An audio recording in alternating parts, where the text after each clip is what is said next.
Hello hello welcome. अभी तक आपने इस चैनल को सब्सक्राइब नहीं किया है तो ज़रूर कर देना और नोटिफिकेशन भी ऑन कर देना ताकि नया वीडियो आते ही आपको पता चल जाए। चलो कहानी आगे देखते हैं।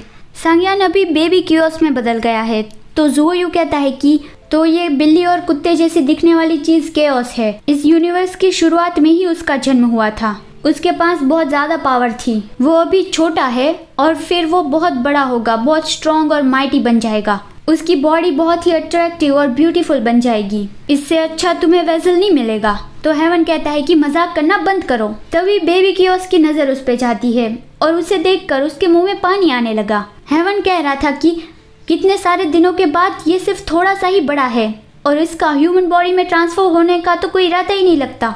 ये बस एक लेजी, ग्रेडी और क्रैंकी बीस्ट है जिसको अभी स्पिरिचुअल कॉन्शियसनेस भी नहीं आई है। तभी बेबी कियोस्क उसके ऊपर पंजा मारता है और उसे खाने की कोशिश करने लगा। हेवन कहता है कि मैं हेवनली लो हूँ, ये सोचना भी मत कि मैं इस चीज को पजेस करूंगा, बिल्कुल भी नहीं। जब तक वो ह्यूमन फॉर्म में नहीं बदलता तब तक तो बिल्कुल नहीं। तो ज़ुओयू कहता है कि हाँ तो फिर हमारे पास और कोई रास्ता है ही नहीं। तो फिर हमें इसकी स्पिरिचुअल कॉन्शियसनेस को जल्दी ही अवेकन करना होगा ताकि वो जल्दी ही अपनी मेमोरीज और पावर्स को रीगेन कर ले। उसकी पावर्स नेचुरली वापस आ जाएगी। हेवन केओस के हाथों से भाग जाता है और कहता है कि अब तुम्हारे पास कौन सा बकवास आइडिया है? तुम उसे ऐसे ही जाने देने की तो नहीं सोच रहे हो, है ना? इसे पकड़ने में बहुत ज़्यादा एफर्ट्स लगाए हैं तुमने। फिनिक्स कब से बेहोश पड़ा था क्योंकि उसने अपनी सारी पावर्स हेवन को दे दी थी, तो इसीलिए ही ज़ुओयू उसे गोद में लेके बैठा था। और वो कहता है कि तुम्हें इस बारे में चिंता करने की ज़रूरत नहीं है, मेरे पास एक ब्रिलियंट प्लान है और अगर मैं इसे अभी ही बोल दूंगा तो ये काम नहीं करेगा। वो चुटकी बजाता है तो तुरंत ही वहाँ ब्लैक बटरफ्लाइज आ गई और वो कहता है कि चिंता मत करो, इस ब्लैक बटरफ्लाइज के होते हुए वो जितना भी दूर चले जाए मेरे हाथों से नहीं भाग सकते। और वो बटरफ्लाई को ऑर्डर देता है कि इन दोनों को बाहर दूर फेंकाओ। वो फिनिक्स के अंदर भी ब्लैक बटरफ्लाई डाल देता है और कहता है कि हम दोनों हस्बैंड एंड वाइफ है तो आगे जाके शायद वो मेरे काम आएगा। बेबी केओस उसे देखकर सरप्राइज हो गया और कंफ्यूज भी। फिर हेवन ज़ुओयू से कहता है कि अब मेरा क्या, मैं कहाँ रहूँगा? वो लैंप रिपेयर होके कब आएगा? और उस लैंप में उस फन जियो चैन का प्रिमोडियल स्पिरिट भी है, तुम्हें उसे भी मेरे पास लाना है। उसने मुझे बिट्रे किया, उसका सबक तो उससे मैं सिखा के रहूँगा। तो ये सुन के ज़ुओयू एनोइंग फील करने लगा कि देखो मैं तुम्हें इसीलिए बचा रहा हूँ क्योंकि तुमने पहले मुझे बचाया था, इसलिए एक बार तुम्हें तुम्हारी बॉडी वापस मिल जाए तो कभी मुझे अपना चेहरा मत दिखाना। मेरा तुम्हारे साथ कोई लेना देना नहीं है। ये है कुंडुन माउंटेन की नीचे की जगह। ब्लैक बटरफ्लाइज वहाँ पे सांगजिन और केओस को छोड़ के चली गई। वहाँ मौसम बर्फीला था तो उन दोनों को बहुत ज़्यादा ठंड लग रही थी। फिनिक्स तो अभी भी बेहोश ही था। केओस उसे देखता है कि वो कांप रहा है तो वो उसे गले लगा के वो भी सो गया। और उसी वक्त सांगजिन बेहोशी में ही किसी का सपना देख रहा था। वो सोचता है कि मैंने किसी ऐसे का सपना देखा जिसे मैंने बहुत लंबे वक्त से नहीं देखा। मैंने मेरे मास्टर केओस का सपना देखा। फिर कुछ देर बाद बेबी केओस देखता है तो वहाँ उसकी ओर बहुत सारे लोग आ रहे थे और उन सबके पास हथियार भी थे। फिर नेक्स्ट सीन में दिखाया जाता है युनजाओ किंगडम की युनजाओ सिटी। ये वही जगह है जहाँ पे सीक्रेटली एक नीलामी होने वाली है, तो इसीलिए ही येली और बाकी सब यहाँ पे आए हैं। फॉक्स और येली साथ में शहर में घूम रहे थे। फॉक्स कहता है कि शावली ऑक्शन तो कल रात है लेकिन मैं देख सकता हूँ कि यहाँ पे काफी सारे ऐसे लोग हैं जो इस शहर के नहीं है।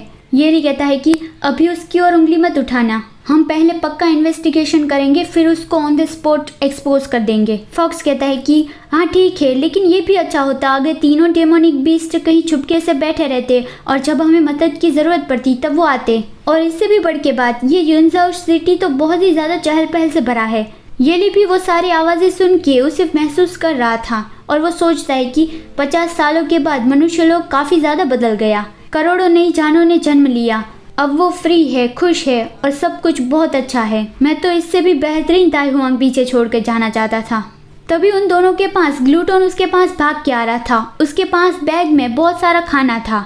फॉक्स पीछे देखता है तो ग्लूटोन उसे वो सारा खाना दे देता है और बिना कुछ बताए भाग के वापस चला गया। तो फॉक्स कंफ्यूज हो गया कि आखिर उसे क्या हुआ है, लेकिन फिर वो सारे स्नैक्स देख के बहुत ज़्यादा खुश हो गया और वो खाने लगा। और येली को भी पूछता है कि तुम भी खाओ, लेकिन येली कहता है कि नो थैंक्स, तुम खाओ, मैं डिसिप्लिन मेंटेन करूंगा। वो लोग ब्रिज के ऊपर से इस पार आ रहे थे। नदी के इस पार एक बुजुर्ग आदमी म्यूजिक इंस्ट्रूमेंट बजाते हुए सबको एक कहानी सुना रहा था। वो स्प्रिंग गॉड और केओस की कहानी सुना रहा था। कि ये तुम्हारी एक आंख पलक झपकने से भी बहुत ज़्यादा तेज़ी से हुआ था। कलोसल बीस्ट केओस अपने चारों पंखों को खोलने में बिल्कुल भी नहीं हिचकिचाया। वो अपने सबसे महाकाय स्वरूप में आ गया और अपनी बॉडी को एक ढाल की तरह इस्तेमाल किया। वो खड़ा रह गया स्प्रिंग और बाकी सबको प्रोटेक्ट करने के लिए। कैलेमिटी फायर उसके पंखों के आर पार हो गई, लेकिन फिर भी वो पीछे नहीं हटा। उसने वो सब एंड्योर किया। तो ये सुन के छोटे बच्चे रोने लगे और येली और फॉक्स भी इस ओर ही आ रहे थे और वो सब इन दोनों ने सुन लिया। फॉक्स का तो चेहरे का रंग उड़ गया, मतलब कुछ ऐसी बात जो वो येली को नहीं बताना चाहता था। छोटे बच्चे तो रोने लगे कि तो फिर वो बिग किटी क्या सच में मर गया, और फिर स्प्रिंग गॉड का क्या हुआ। तो फिर वो स्टोरी टेलर बाकी की कहानी भी बता देता है कि स्प्रिंग गॉड ने फिर दुनिया से नाता तोड़ लिया और वो अकेले ही रहने चले गए। सब लोग कहने लगे कि हमें फिर से वो कहानी सुननी है, फिर से सुनाइए, हमें ठीक से पता नहीं चला। तुम लोगों को उसकी ये किताब खरीदनी होगी, इस किताब में वो सारी कहानी है। एक किताब के 20 सिक्के, और अगर तुम में से किसी को चाहिए तो मेरे पास अथर मास्टर यीहू के ऑटोग्राफ वाले कुछ लिमिटेड एडिशन भी है। तो इस कहानी का अथर है मास्टर यीहू। अगर आपको याद नहीं तो फॉक्स का पूरा नाम है युआन यीहू, मतलब ये बुक फॉक्स ने ही लिखी है। तो येली उसे पूछता है कि डमी इसे एक्सप्लेन करो। तो फॉक्स ऑकवर्डली हंसने लगा और कहता है कि हाँ मैं मानता हूँ मुझे गलती हो रही है। वो बस उस वक्त मुझे इस बात की बहुत ज़्यादा परेशानी हो रही थी कि तुम लोगों ने वहाँ कितनी बड़ी लड़ाई लड़ी और इस दुनिया को तो इसके बारे में कुछ भी पता नहीं था। तो मैंने उसकी एक स्टोरी लिख डाली, फिर वो बहुत ज़्यादा पॉपुलर हो गई।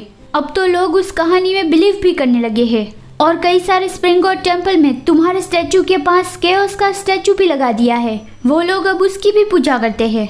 येली कहता है डमी मैं गुस्सा नहीं हूँ, वो बस मैं ये नहीं चाहता कि बाहर वाले लोग पिताजी और आयान के बारे में बातें करें, फिर चाहे वो उसकी तारीफ ही करे हो या फिर कैजुअल चैट कर रहे हो। मैं अभी इस मैटर से पूरी तरह से ऊपर नहीं आया हूँ, सॉरी, लेकिन अब आगे से इस तरह की किताब मत लिखना। इसका मतलब अब मास्टर यीहू रिटायर हो जाएंगे। तभी वो दोनों किसी के चिल्लाने की आवाज़ सुनते हैं, जैसे कोई बहुत ज़्यादा डर गया हो। येली पूछता है कि क्या हुआ। फॉक्स कहता है कि नदी में शायद कुछ हुआ है। सभी लोग ब्रिज के ऊपर से नदी में देख रहे थे तो नदी में एक लाश ऊपर फ्लोट कर रही थी और बहुत सारा खून भी उसके आसपास था। लोग बात कर रहे थे कि दूसरी एक लाश दिखी। आजकल ऐसा बहुत ज़्यादा हो रहा है। क्या लोकल अथॉरिटीज़ इस बारे में इन्वेस्टिगेशन नहीं कर रही है। येली पूछता है कि डमी क्या तुम बता सकते हो कि उसकी मौत का कारण क्या है। फॉक्स कहता है कि बहुत अजीब बात है, लाश के ऊपर बहुत सारे काटने के निशान हैं। दांतों के निशान देख के लगता है कि बहुत बड़ा बीस्ट मनुष्य लोक में नहीं आया है। येली सोचता है कि क्या ये डीमन क्लेन का काम होगा। सब लोग तो डरते हुए बातें कर रहे थे कि कितना एविल काम किया है किसी ने। जो मर गया है आखिर वो किसके घर का होगा, पता नहीं, उसका तो चेहरा भी पहचान में नहीं आ रहा है। और उस भीड़ के बीच में से बेबी केओस भागते हुए जा रहा था। येली फॉक्स से कहता है कि ग्लूटन और बाकी सबको बुला लो, हम इन में जाके इस बारे में डिस्कस करेंगे। तो येली और फॉक्स यिन की ओर जाने लगे और यहाँ बेबी केओस दूसरी ओर भाग के चला गया। Thanks for watching this video. अगर आपको ये वीडियो अच्छा लगा है तो लाइक करना मत भूलना। मिलते हैं अगले वीडियो में, बाय बाय।